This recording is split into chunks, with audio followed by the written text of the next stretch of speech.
welcome to the FL Studio video tutorial on using effects.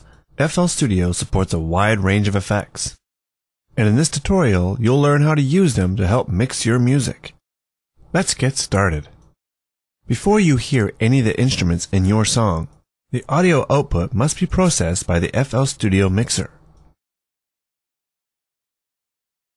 Each FL Studio instrument output is directed to one of the mixer channels, where the sound is processed through a set of mastering filters, and may be processed optionally with additional external filters and special effects.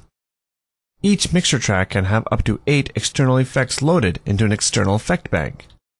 FL Studio supports VST, VST2, DirectX, and DirectX 2, as well as Buzz plugins, as well as its own proprietary internal effect format. In order to be accessible within FL Studio, the different kinds of external effects must be properly installed.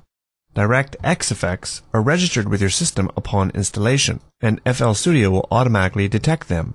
VST plugins, however, must be installed to the VST plugins folder, which you can find in the installation folder of FL Studio. In the default setup of the mixer, all tracks are processed in parallel and sent to the master mixer track before the final sound is formed.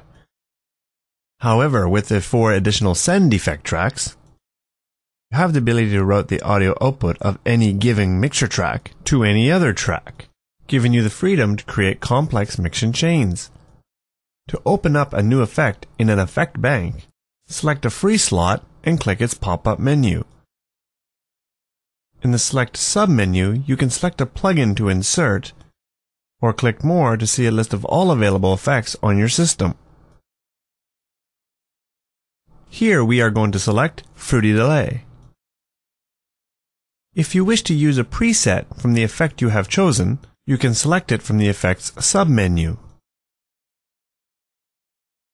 You can also see, while we're here, the last tweak parameter, and you can also browse the parameters for your effect. Once you have inserted the effect, you'll see the plugin's editor window where you can make adjustments to the settings of your plugin. You can click the effects label to show or hide the effects window. While working on your project, you may want to bypass some of the effects while working on the mix. For this, you can use the mute switch to disable an effect temporarily. You can also fine-tune the mix levels, the amount of wet or dry signal for each effect, with the effects level knob. Turn the wheel to the maximum left to effectively mute the effect. Turn it maximum to the right will use the effect on 100% of the signal. Well, that's about it. We hope you enjoyed this tutorial and now have a good feel when using effects in FL Studio. Of course, there isn't time in a short video to cover all the possible options. FL Studio comes with excellent online documentation, which you can use alongside this tutorial to answer more detailed questions as your knowledge of the program increases. Thanks for your attention and have fun with FL Studio.